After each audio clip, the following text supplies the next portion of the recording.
నేను ఒక కేసు పెడతా, ఆ కేసులో నేను ఒక ఆరోపణ చేస్తా, ఆ ఆరోపణకు అనుగుణంగానే నువ్వు రాసి సాక్ష్యాలు తెచ్చి, లేదంటే కనుక నువ్వు సహకరించలేదని జైల్లోనే ఉంచుతా అంటే చట్టం ఊరుకుంటుందా?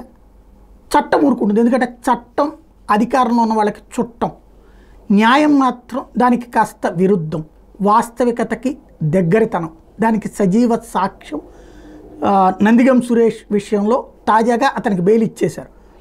బెయిల్ ఇవ్వకుండా ఇంతకాలం ఎందుకు ఆపారు అంటే అతను సహకరించట్లేదు మాకు అని చెప్పి నందిగం సురేష్ని విచారించినటువంటి సందర్భంలో సహకరించాను అని చెప్పి నందిగం సురేష్ చెప్తే సహకరించలేదు అన్నారు. ఏం సహకరించలేదంటే తన ఫోన్ ఇవ్వమని అడిగాం, ఫోన్ ఇవ్వలేదని. ఫోన్ ఇవ్వకపోతే సహకరించలేదా? సహకరించడం కిందకి రాదా, వస్తుందా? సహకరించకపోవడం అవుతుందా అని ప్రశ్నిస్తూ బెయిల్ ఇక్కడ క్లియర్గా పోలీసులకు నందిగం సురేష్ మొబైల్ ఫోన్లను అప్పగించకపోవడాన్ని దర్యాప్తునికి సహకరించనట్టుగా చెప్పలేమని న్యాయమూర్తి అభిప్రాయపడ్డారు. పిటిషనర్లను సెప్టెంబర్ 4న అరెస్ట్ చేశారని, నెల రోజులుగా జ్యుడిషియల్ కస్టడీలో ఉన్నారని గుర్తు చేశారు. పోలీస్ కస్టడీ పూర్తయిందన్నారు. ఈ అంశాలను పరిగణలోకి తీసుకుని బెయిల్ మంజూరు చేస్తూ తీర్పిచ్చారు. అంటే ఇక్కడ ఫోన్లు కావాలంటే త్రూ కోర్టు ద్వారానే అడగాలి.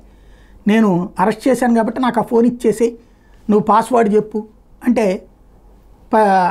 ఇప్పుడు ఏమంటున్నాం, కాదంబరి జత్వాని కేసులో అట్టెట్లా ఇస్తుంది, లాక్కున్నారు వీళ్ళు దుర్మార్గం చేశారు అంటున్నాం. ఇది అంతే కదా, కోర్టు పర్మిషన్తో ఓపెన్ చేయాలి. అది వెరీ సింపుల్ లాజిక్. బట్ ఇప్పుడు ఏంటంటే ఒక కేసులో ఒక రకంగా, ఇంకొక కేసులో ఇంకొక రకంగా వాదనలు వినిపించే పరిస్థితిలో ఉన్నాం.